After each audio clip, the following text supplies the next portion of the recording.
Hello guys, welcome to my first mini vlog. So मी आज खूप दिवसानंतर फेरफटका मारायला बाहेर आली आहे, कारण मी लास्ट खूप दिवसापासून घरात आहे, वर्क फ्रॉम होम करते, कुठे जाता येत नाही आहे, ह्यांना पण टाईम नाही आहे. सो आज अचानक ह्यांनी प्लॅन केला की आपण कुठेतरी बाहेर जाऊन येऊया, थोडं फ्रेश वाटायला. सो आम्ही आता बीचच्या रोडवर आहे. तुम्ही बघा किती मस्त नारळाची झाडं आहेत. इथे आलं मला माझ्या गावाची वाईब येते. सो थोडा टाईम चुकला की आम्ही सनसेट नाही बघू शकलो, कारण आम्ही रस्ता चुकलेलो. वेगळ्या बीचला जायचं होतं, पण या बीचला आलो.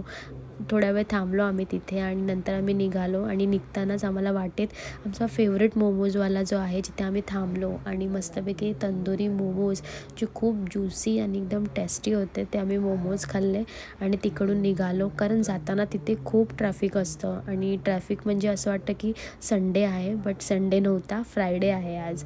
सो आम्ही निघालो तिकडनं आणि नंतर मेडिकलमध्ये गेलो. थोडं सामान घ्यायचं होतं आम्हाला मेडिकलमधून आणि घरी आलो. आणि ह्यांनी मला डार्क चॉकलेट दिलं, जे मला खूप आवडतं. आणि असा होता माझा आजचा दिवस.